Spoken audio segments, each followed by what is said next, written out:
and he wrote Ramayana in 24,000 verses. As I was saying, there was 24,000 and some odd verses. Like when I asked somebody some age, they wouldn't say, I am so and so years old and 6 months and 2 days and 24 hours and 3 seconds old. They don't say that, right? They just say a rounded number. Similarly, Valmiki, he said 24,000 verses and it's divided into 600 kandas, 600 sargas and 7 kandas. He says 6, on top of that there's one more kanda. He doesn't say 7 because maybe an odd number is inauspicious. So he says, I wrote 6 kandas and an end piece too. End piece is the Uttarakanda. So, when he completed the Ramayana, he taught it to Lava and Kusha. Just before the day Lava and Kusha were born, Shatrughna arrived in that Valmiki hermitage. And he heard the news that Sita gave birth to 2 children, Lava and Kusha. He knew that it was Sita and it was the children of Lord Rama. But then, at that time, he was not supposed to reveal it. So he went on his way to kill Lavanasura. And then Lava and Kusha were born. And after 12 years, Shatrughna returned. But by that time, Lava and Kusha were taught and trained in Ramayana by Valmiki. They were trained in Marga Paddhati, a type of musical tradition which is called Marga Paddhati. Just like Carnatic music is there, in those days there is another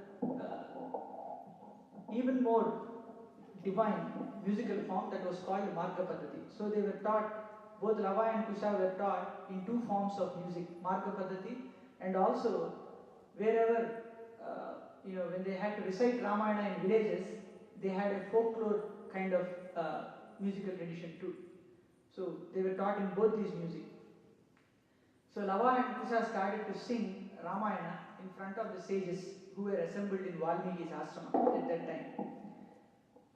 Just like today devotees have assembled here to listen to Ramayana, even though it is not Lava Kusha, but at that time Lava Kusha were singing and all the devotees were assembled, sages were assembled. And Lava Kusha, when they sang Ramayana, the sages were enthralled with that form of music, with that form of lyrical beauty in Ramayana. They said, Aho Gitasya Madhuryam, Slokanam cha Visheshataha, Chira Nirvrittam api etat Pratyaksham eva darshanam. So, Aho Gitasya Madhuryam, this verses that you sang is very beautiful, very mellifluous. Slokanam cha Visheshataha, even these verses are very special. Nobody has ever written such a verse form that you have sung. Chira Nirvrittam api etat, even though Ramayana has happened long ago, that means it has been already 32 years now. But when I read Uttarakanda, it is said that Rama and Sita lived in Ayodhya for 2 years after they returned from Lanka, and at the end of 2nd year she was sent to Valmiki's ashrama. So I would say 14, but some say 32. I still need to read the entire Uttarakanda to calculate that properly for you. So so even though Ramayana has happened long ago, let's say when Kusha are 12 years old, let's assume that 14 years have passed, even that is a long time, right? Even though Ravana was killed long ago, Ramayana happened long ago, but still, now when you are reciting this Ramayana, it looks as if it's happening in front of us. Pratyaksham eva darshanam. Abhigitam idam gitasya sarvagiteshu kovidau ayushyam pushti jananam sarvasruti manoharam. Prasasyamano sarvatra kadachit tatra ghayako pradayashu rajamargyeshu babuva bharatagrajaha. Like this Lava and Kusha, when they were singing, even before they went to Ayodhya, I want to mention one more thing. When Lava Kusha sang this Ramayana, when all the sages praised, one sage gave them a wooden cup, some kind of a vessel, wooden vessel. And another sage came out of happiness after listening to Ramayana, he gave one kusa grass, a bundle of kusa grass.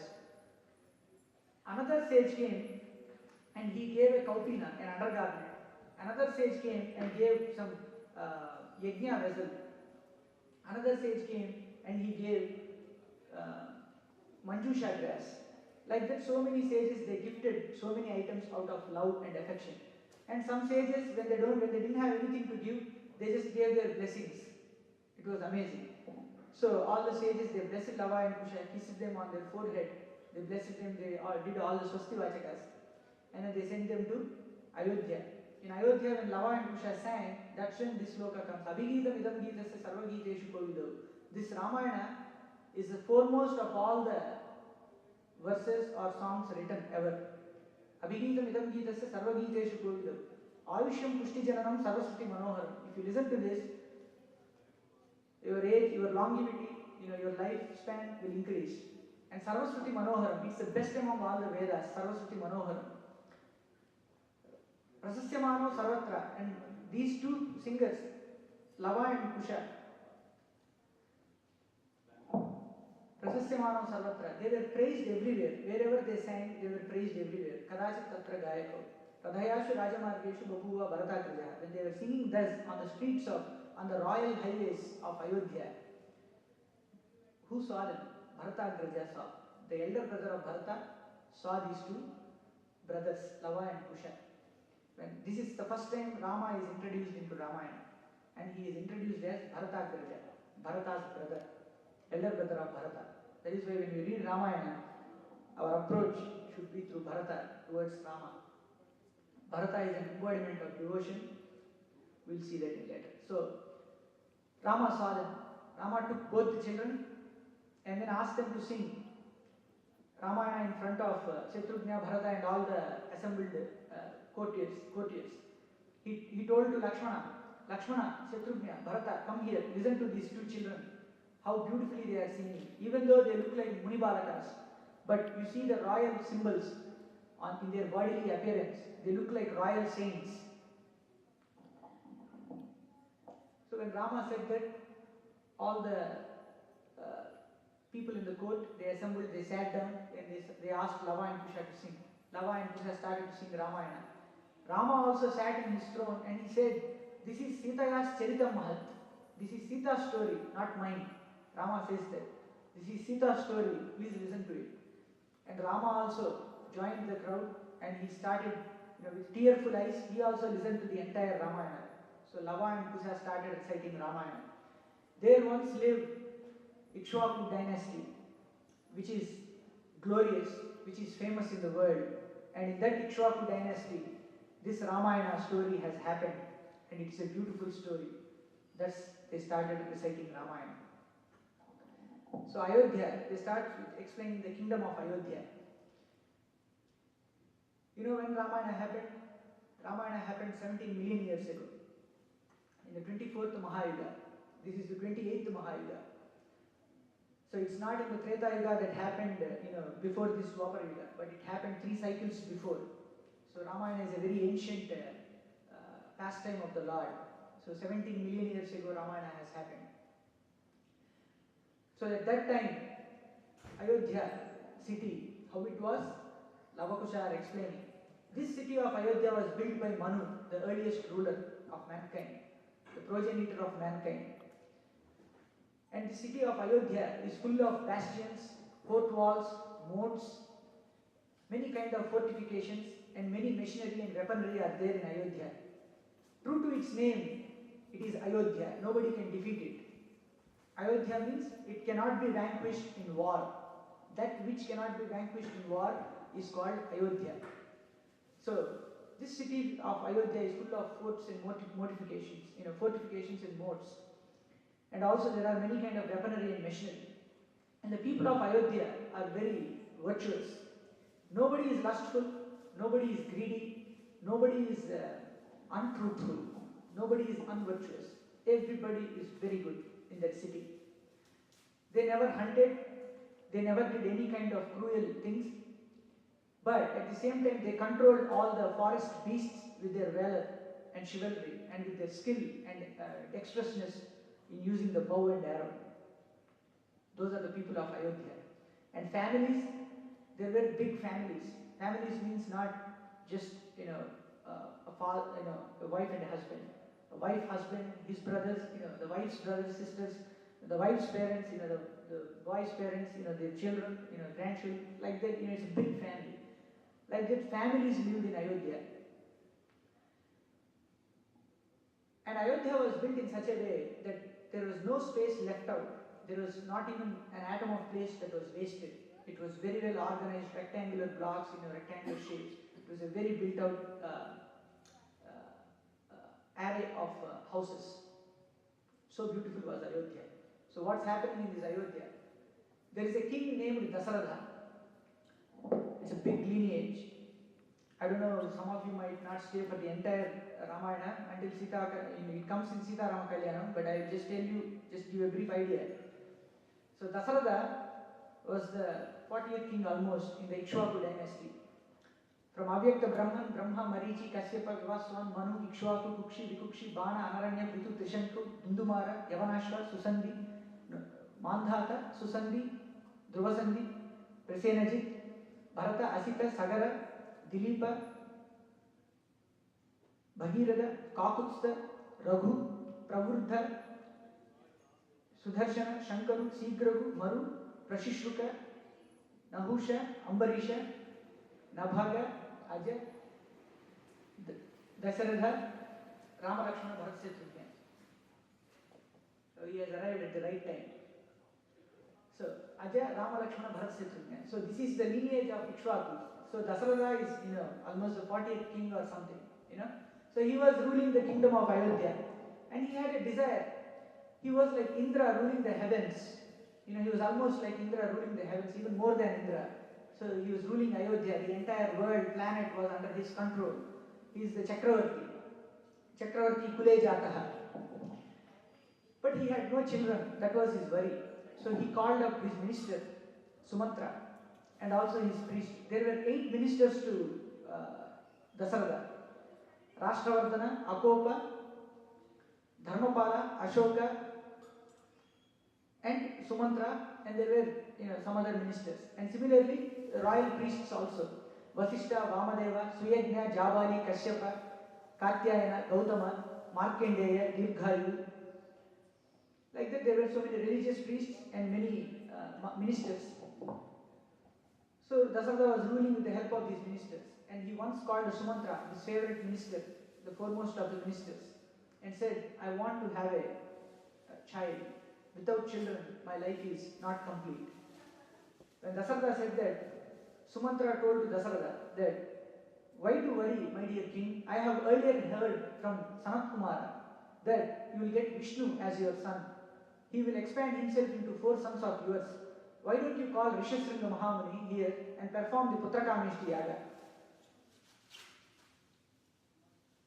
When Sumantra advised Dasaratha so, Dasaratha invited Rishasringa. Rishasringa was a brahmachari. He was living in a forest with his father. But once Romapada Maharaja, who was ruling another kingdom nearby, his kingdom was in drought. There were no rains. The fields were dried up because of the sin committed by Romapada Maharaja. So he devised a plan to bring Rishasringa into his kingdom, so that wherever Rishasringa goes, it will rain.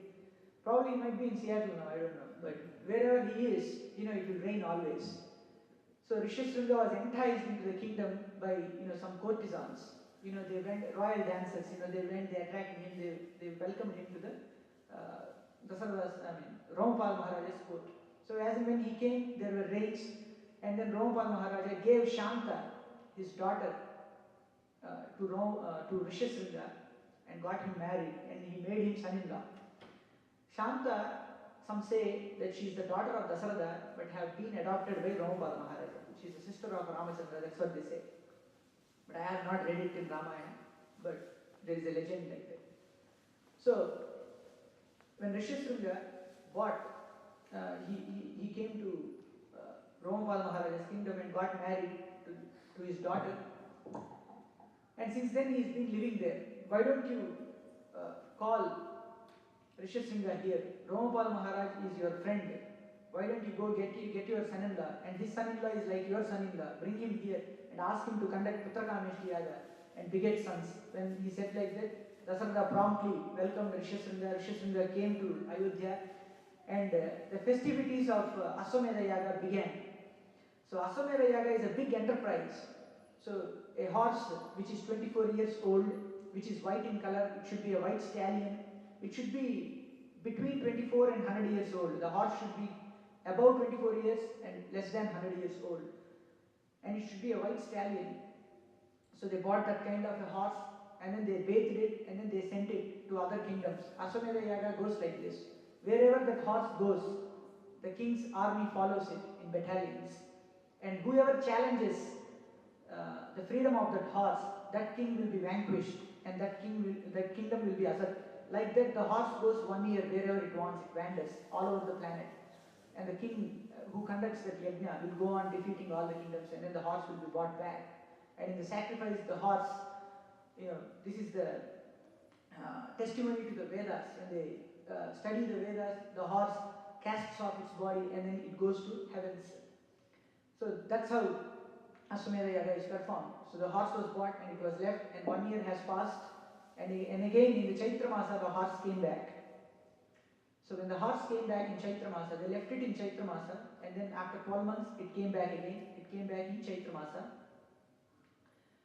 So then near the Garuda Vedi, they performed the yajna, and Aswamedha Yaga was conducted, it was finished, and then they started the Putrakameshti Yaga.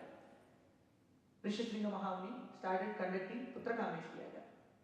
And when he did that, while this was going on the other side, Lord Vishnu arrived. Etasmin Antare Vishnu Upayata Mahadvyutihi Shankachakra Gadapani Pitavasa Jagatpatihi. So here Vishnu comes, Shankachakra Gadapani. He is holding conch, chakra and gada in one hand, but the other hand doesn't have a padma, but it is raised as if it is giving abhaya. Because he holds padma only at the time of destruction, but at the time of sustaining the creation, he doesn't, he has the abhaya hasta. So when Vishnu came, all the demigods assembled over there, they asked him, please protect us from Ravana. Then Vishnu said, I will appear as 4 sons of Dasarada, Rama, Lakshmana, Bharata, Shatrugna, and I will protect you. I will kill that Ravana. Do not worry. And Vishnu left. And then the Putrakameshti Yaga was coming to a conclusion. Then the Yajna Purusha, Prajapatya Purusha, he is called the Prajapatya Purusha, he came out of the Yaga. Then he brought a divine payasa with him. His voice was like Dundubi drum. He bought a golden pot covered with a silver lid. It has the payasa in it. He bought and gave it to Dasarada. Dasarada went forward and asked him, who are you, Yajna Purusha? I have not invited you, but you have come here. What can I do for you? Then the Yajna Purusha told him, no, I am the fruit of this yajna. Take this divine payasa and share it among your wives. You will beget sons because of this. Then Dasarada took it as if a person who has never tasted water for a long time, how he feels when he gets water. Dasarada felt like that and then took that divine payasa. And he gave half of it to Kausalya. And out of the remaining half, he again made it into half and gave it to Sumitra. And then out of the remaining portion that is left out, he cut it into half again and then gave it to Kaikeyi. And then the remaining portion, he gave it back again to Sumitra.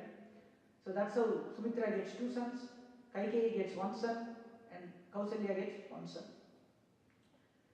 So, when he distributed the payasa, and then they all went to their kingdom Ayodhya again, he gave them white clothes, to everybody. He distributed clothes, and there was a lot of festivities going on. There were temporary cottages built for the visitors who has come for the yajna.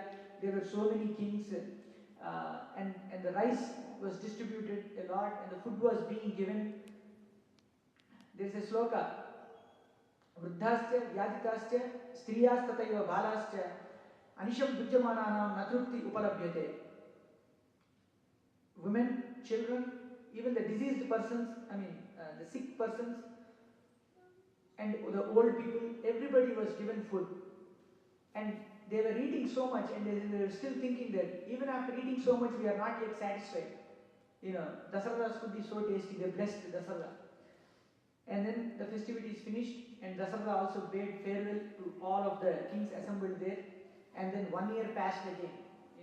Again the Chaitra Masa came, and on Chaitra Masa, ततो यज्ञसमाप्तेषु ऋतूनां समत्येयुः तथा च द्वादशमासे चैत्रे नावमिके तिथौ नक्षत्रीम् अदितिं दैवत्ये प्रोद्यमानं नक्षत्रीम् अदितिं दैवत्ये स्वच्छ संस्थेषु पञ्चेषु ग्रहेषु कर्काटकलग्ने वाक्पति इन्दुना सह प्रोद्यमानं जगन्नाथं सर्वलोकनमस्कृतं कौसल्या जनयत् रामं सर्वलक्षणसंयुतं विष्णो अर्धं महाभागं पुत्रम् इक्ष्वाकुनन्दनं लोहिताक्षं महाबाहुं रक्तोष्टं दुन्दुभिस्वनम् ततो यज्ञ समाप्तेषु. After the yajna, 12 months passed in Chaitra Masa, Navami Tithi, on the 9th day in the Chaitra Masa. In Treta Yuga there were no weekdays, it was only Ekadasi and Dwadasi, the days, only the months. So in the Chaitra Masa on the 9th day, Navami, during the waxing moon period, Indian calendar starts with Prathama and then there will be a Paurnami, which is full moon. And then the next fortnight will be a Amavasya. But Rama was born in the waxing moon period. That means the 15th day would be a full moon day. So he was born on the 9th day. Navami Ketitau, Nakshatrim Aditi Daivatye. And Aditi was the presiding star of the constellations. Nakshatrim Aditi Daivatye. Socha Sansteshu Pancheshu Graheshu Karkataka Lagna. 5 planets are in their highest positions. The Sun, Jupiter, and 3 other planets, they were in their highest positions. That means it's Abhijit Lagna. So in that time, Rama was born. And how is he? Sarvalakshana Samyutam. He is full of all virtuous qualities. Vishnu Ardham Mahabhagam, Putram Ikshvakunandanam, Lohitaksham Mahabhagam. His eyes were red in color. The corners of his eyes are red in color. Lohitaksham Mahabhagam. He has lengthy arms. Raktoshtam Dundubhisvanam. He has roseate lips. And his voice was like a drum beat. How did they know that when he was born, that what was his voice? Even when he cried, it was like a drumbeat cry. It was so nice, so loud. So this was Rama's qualities when he was born. And the next day, and on that day, when the day was about to finish, in the Meena Lagna, when Pisces was the constellation on the east, on the horizons, in that Lagna, Bharata was born. That means exactly almost around 12 hours after Rama was born, Bharata was born. And then Lakshmana Shatrugna the next day on Dasami, during the same Karkataka Lagna and Abhijit Lagna time, Lakshmana and Shatrugna were born. So there was a 24-hour difference between Rama and Lakshmana and Shatrugna, and there was a 12-hour difference between Bharata and Rama, and at the same time 12-hour difference between Bharata and Lakshmana and Shatrugna. So all the 4 children were born. And Krishna says, Yada yada hi dharmasya glanir bhavati bharataha abhyudhanam adharmasya tadatmanam sujamyaham paritranaya sadhunam vinashaya cha dushkutam dharma samsthapanardhaya sambhavami yuge yuge. So in every yuga I will appear. Whenever dharma declines, he has promised. And in Treta Yuga, he appeared as Ramachandra. And today Rama was born. So in 2 more days, we will have Ramanavami, which is the 9th day, Navami. We will have big celebrations here, so please come. We are doing this Sampurna Srimad Ramayana Pravachana today on behalf of the Ramanavami. Today we will continue up to evening 5 o'clock. So anyway, so when Rama was born, Dasarada was so happy, and they were trained in all kinds of Vedic literature, Vedas, and also in the sciences of canon of missile sciences. Dhanur Veda. When they were trained like that, they were grown up, they were almost 12 years age. At that time, Dasarada counseled his ministers. He invited all his ministers and he asked them, my dear ministers, I want to get my children married. Now it's time they should get married. Tell me about a proper girl who is fit to get married to my son Ramachandra. When he was thus discussing about the matrimonial activities, at that time a resplendent and glorious sage arrived at the doorstep of Dasarada, and his name was Vishwamitra. And when Vishwamitra came, the ushers were trembling in fear. What is the reason for this sage to come at this point? So they promptly paid their obeisances to the sage and asked him for the reason of his arrival. Sage Vishwamitra replied, my dear doorkeepers, please go and inform Dasarada that Vishwamitra has arrived. So they went and they informed King Dasarada that Vishwamitra had arrived. So Dasharatha promptly stepped out from his throne. He went, he welcomed Vishwamitra, gave him water, seat and everything. And he asked, my dear sage, just like a person who is in drought experiences rainy season, similarly, so do I feel now with your arrival. It is as if the pilgrimage itself has come to my kingdom. Instead of me going on a pilgrimage, the holy place itself has arrived into my kingdom. What can I do for you? He promised Vishwamitra. Then Vishwamitra told Dasharatha that there are two Rakshasas, Subahu and Maricha, and also a band of Rakshasas belonging to Ravana, the demon king who resides in Lanka. Those two impudent Rakshasas are hindering my yajnas. I want your children Rama and Lakshmana to come with me and kill those Rakshasas. Then Dasharatha suddenly trembled. All his happiness turned into sorrow. He again was pushed into misery. He said, after 60,000 years, I begot a son. Dasharatha lived for 60,000 years. After 60,000 years, I got a son. Now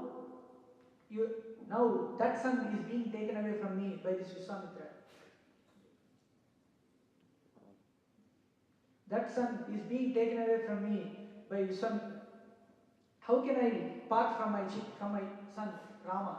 Dasharatha began to cry. He started stepping back on his word, but then the more excuses that Dasharatha gave to Vishwamitra, he said, my son's eyes are like lotuses. Unashodasha varshone Ramo Rajivalochane. He's not even 16 years old. Rama is 12 years, but Dasharatha doesn't want to tell the actual age of Rama, because Vishwamitra might tell that, oh, he's already 12, he can fight, he's a Kshatriya, he can come now. So he doesn't want to tell the actual age of Rama. He wants to tell he's not even 16 years old. He's very young. He doesn't want to reveal the age of Rama. He's very young. His eyes are like lotuses. By evening time, his eyes will close, just like lotuses close when sun is not there. How can my Rama fight in the evening? The Rakshasa strength, it doubles at the time of evening. So my son cannot fight. I will come with a Akshauhini of army. Akshauhini of army consists of 25,000 chariots, 65,000 horses, 100,000 cavalry, like that. It's a big number. I will come with that Akshauhini of Sainya and destroy those Rakshasas and protect your Yajna, but I cannot send my son. When he said like that, Vishwamitra, the more the excuses that Dasharatha gave, they were like, or he being poured into the fire, the Vishwamitra's anger started to double. Then finally, Vishwamitra concluded that Dasharatha is not going to send his children. He said, all right, Dasharatha, you and your kith and kin live happily in pleasure after having stepped away from the path of dharma. He said that, he blessed them, and then he started to go back. At that time, Vasishtha intervened and said, Dasharatha, what are you doing? Vishwamitra can protect his yajna. He can create his own universe. He is so powerful. He can not only create universe, he can manufacture his own weapons. He also possesses so many divine missiles. From the Prajapati, the sons of Prajapati transformed themselves into missiles and have surrendered themselves to Vishwamitra. You send your children with him. He will give all those divine missiles to Rama and Lakshmana. It is for the cause of your own good he has arrived at this point. There is a famous Telugu sloka. It goes like this. Urakararu Mahatmuru Varu Vara Adhamulaindaku Vachutayallan Karanam Mangalam Miraka Subham Maku Nijamu Mahatma. That means Mahatmas don't come to your house without a reason. And if they come, that means it is for your good. So Vasishtha intervened and explained Dasharatha, the arrival of Vishwamitra. And he convinced him to send Rama and Lakshmana. So finally, Dasharatha concluded, he was convinced and he was about to send Rama and Lakshmana. But by this time itself, Kausalya was already convinced. She already did this Swastivachika, bade farewell, and she told all the good wishes. She kissed their foreheads and she got them ready with crown and with all the quivers, arrows, and with all their nice silk clothes. She already made them up, and she started sending them with Vishwamitra. So the Guru Vishwamitra took Rama and Lakshmana and he walked away from Ayodhya, and he went a yojana distance, which is around 12 miles. So Rama and Lakshmana followed Vishwamitra even without asking, where are we going? When will we stop? When will we stop? Is there breakfast on the way? No questions asked. They just went straight. no questions asked. And after a yojana distance, Vishwamitra stopped and he looked behind. The young children, the royal children, they were walking behind without questioning. And he saw that they were a little tired. Maybe he might have seen some kind of sweat drops on the forehead of Ramachandra, and his hair stuck to his forehead. So beautiful was his charming face. Then he said, "Here I will teach you Bala and Atibala Vidya." There are Upanishads, Bala and Atibala Upanishad.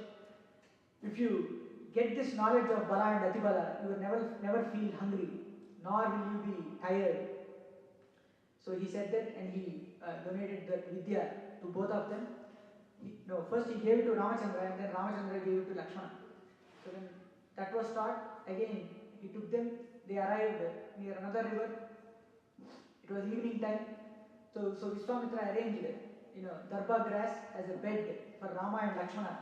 He arranged, because they are children, they don't know, they are not trained in living in a forest. So Vishwamitra himself arranged that bed, asked them to sleep on that mat. So Rama and Lakshmana slept there. And then the next day morning, they didn't get up on time. So at that time, Vishwamitra sang, Kausalya Supraja Rama Purva Sandhya Pravartate Uttishta Narasardhula Kartavyam Daivamanhikam Kartavyam Daivamanhikam. Here he reminds duty is worship. Rama, get up. It is Kausalya Supraja Rama. He didn't say Dasaratha Rama because he was angry with Dasaratha because Dasaratha didn't send his children. But whereas Kausalya was already ready to send them, so he said Kausalya Supraja Rama Purva Sandhya Pravartate. It's already time. We can see the sunrise coming on the horizon. Please get up. It is time for to conduct your duty. So Rama's lotus-like eyes, they opened, and then Rama got up and then started following Vishwamitra again. They reached at a hermitage called Kamasrama. And Rama asked a question, what is this ashrama? What's the importance of this? Then Vishwamitra said, there once upon a time Shiva performed a terrible penance here. But at that time, when he got married to Parvati, Manmada, the god of love, the Cupid, he was proud that his arrows made Shiva fall into love and marry Parvati. And Shiva opened his eyes in anger and destroyed Manmada, and his body turned into ashes, and it fell down here at this place. And wherever his body fell, that place was called Angadesa. That's how Angadesa got its name. So this is the Kamashrama. This is where hermitage of Kama. This is where Shiva did his penance. And then Rama got the answer. So they started following again Vishwamitra. So now they reached the ashrama of a forest. That forest was called Tatakavana. The forest of Tataka was misty at that time, and then he saw so many trees, so many kinds of trees, Bilva, Patala, Plaksha, so many kinds of trees. And Rama asked, what is this forest which has all the trees destroyed and it looks desolate, no animals are here, I can't see any chirpings of birds, this forest is desolate. What kind of a forest is this? Then Vishwamitra explained, my dear Rama, this place is called Malada. Once upon a time there existed two kingdoms, Malada and Karusha here. They accepted the sins of Indra. When he killed Vritrasura, he got those sins. And when he gave them to Malada and Karusha, they accepted it. And Indra blessed them that you will be prosperous because you accepted my sins. You will be prosperous with all full of grain and riches. So these two kingdoms flourished well. But there once was a Yaksha. His name was Suketu. Suketu prayed Brahma, and he got a daughter called Tataka, and he asked for 100,000 elephant strength, 1,000 elephant strength. But Brahma gave him a daughter, not a son, and he told that this daughter of yours will have 100 elephant strength, and her name is Tataka. So Suketu got Tataka as his daughter, and he married her to another person. His name was Sundar. So Sundar got married to Tataka, and they had a child named Maricha. So once upon a time, this family attacked the sage Agastya, and Agastya pronounced a curse, killed Sundar, and cursed Tataka and Maricha that you become Brahma Rakshasas. So since that time they became Rakshasas and they are dwelling in this forest. And this Tataka destroyed this Malada and Karusha desas, and she is still here. You have to kill her today, Rama. So Rama was hesitating, how can I kill a woman? How can I start my resume with the murder of a lady? So Rama was hesitating. But then Vishwamitra explained her, my dear child, there once upon a time Vishnu killed Sukracharya's mother. At sometimes you can kill women. So Vishwamitra justified everything. And then Rama said, for the pleasure of cows and brahmanas, and for the pleasure of my father who sent you and asked me to follow you, I will do this task. And then Rama fitted a divine arrow on his bow, and then he shot it at Tataka. And Tataka was throwing stones. Still Rama was trying to fight Tataka with some kind of normal weapons.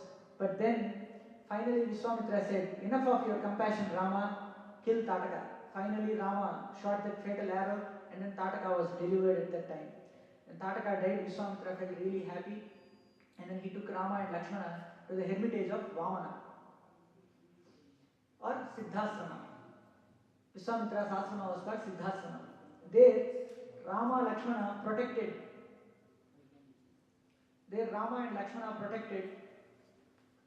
Siddhasana for 6 days.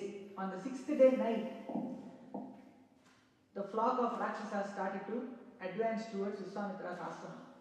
Maricha, Subahu and their gangsters, they had their breakfast, got ready with their pots full of flesh and blood. They arrived on the scene like dark cloud on top of the sacrificial altar, and then they started to pour this flesh and blood into the yajna. Then Ramachandra took a Agnayastra, destroyed many Rakshasas, then took a Manavastra and hurled it against Maricha, and Maricha was hurled to a distance of 1,000 yojanas, 100 yojanas, and he fell in the ocean, and then he got up and then he came back. I mean, he was still alive, but he did not die, but his heart, there was a change of heart in him. So Maricha was hurled to a distance of 100 yojanas. Then Ramachandra took a Vayuvyastra and then wiped off the remaining Rakshasas. With Agnayastra he killed Subahu, with the Vayuvyastra he wiped off other Rakshasas. Just like you take a vacuum cleaner and wipe off all the bed bugs on the wall, similarly Rama wiped off all the Rakshasas from the sky. So the rishis and sages, they were very happy. They blessed Rama and Lakshmana. There they explained the lineage of Vishwamitra also, and then they told so many stories in the ashrama. And Rama and Lakshmana listening to those stories, they were also watching their guru Vishwamitra. Vishwamitra, while telling the stories, he immediately fell asleep. He yawned and then he fell asleep. And Ramachandra was observing in awe and reverence. Oh, even a divine guru like my guru gets tired and then he slept. I mean, whatever Mahatmas do, it's a wonderful thing to watch. Even they yawn, it's a wonderful thing to watch. Rama was watching the glories of his guru. And then they all proceeded the next day. They all followed the other sages. The sages assembled over there, and Vishwamitra also told Rama that, my dear Rama, there is a kingdom called Midila close by. These sages are going there for a sacrifice that Janaka is conducting. There is a divine bow, and it is made by Vishwakarma and given to Shiva at one point. And Shiva destroyed Dakshayajna with that bow. That is there in Janaka's kingdom. It is a divine bow. You have to see it. It is very beautiful. Please come with us. Then Rama agreed and he went. They didn't say that Sita is there, you have to come. They didn't say that, but they spoke about the bow. But they also said, there are two wonderful things in that Midila to see. One is the divine bow and the other one is Sita. So you have to come, Rama. So they followed and Rama asked, what should we do? Should we cross the river here or should we follow the sages? Then Vishwamitra said, why to invent a new way? Let's follow them. They are going, let's follow them. And 100 carts full of sacrificial paraphernalia was loaded, and it also followed Vishwamitra and his retinue. And animals also followed them. Then Vishwamitra bade them farewell, saying that you have to stay here in this ashrama, I will go and come back. And they all proceeded towards Midila. And they came to a place called Vishala. Vishala was also ruled by Ikshvakus. They are not the Ikshvakus of Ayodhya, they are the Ikshvakus of Vishala. There is also another big lineage. Ikshvaku, Hemachandra, Suchandra, and the lineage follows. And then the last one is Sumati. And that king arrived there. And he asked, who are these two children, Rama and Lakshmana? He asked this question to Vishwamitra. Who are these two? They are like bulls. They are dressed like royal kings. who are these two? Then Vishwamitra told them that these are Rama and Lakshmana. And then Sumati left, and thereafter they proceeded. And when he was staying at another place, Janaka sent his minister or a religious priest. His name is, who is that? Gautama's son, who recites the story of Vishwamitra to Rama and Lakshmana. He is Ahalya's son. Huh? But anyway, Ahalya's son, he came there, and then he started reciting the Valmiki's story to Rama and Lakshmana. He said that, my dear Rama, what do you think of your Guru? He is such a glorious sage. Today I will narrate you his story. And then he started telling, oh, before this they go to Ahalya's ashrama, Gautama's ashrama, where, Rama asked, why is this ashrama desolate? Nobody is here, what's this ashrama? Then Vishwamitra explains, there once upon a time lived a sage Gautama and his wife is Ahalya. Ahalya is the most beautiful, intelligent and one of the Panchakanyas.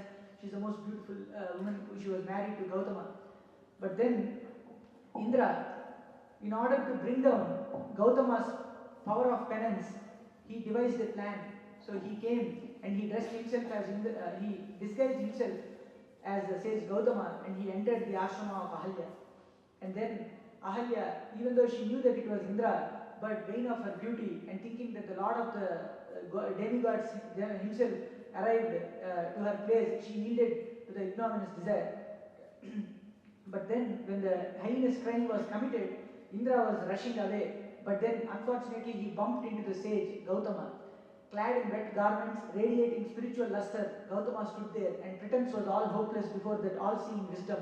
Indra threw himself in abject supplication at the feet of the sage. But then the sage, wrath with anger, pronounced a curse on Indra, saying that, you lustful beast as you are, may your manhood fall away. And Indra went back to heavens in ignominious shame. That is the story of this ashrama. Since then, he also prescribed a medicine for Ahalya, saying that you shall reside in this ashrama without food and subsisting on only air. And since then, Ahalya lay underneath those leaves here, only living on air. And then, when he said that, when Rama Lakshmana entered the hermitage, Ahalya rose up from those leaves and foliage that was there in the ashrama. She was not cursed into a stone. She was just covered by leaves and dust. And then she rose up with big luster, and she rose up and then she cooked food, gave it to Rama and Lakshmana, and Rama actually fell at her feet and then took blessings from Ahalya. So when a mistake is committed, when the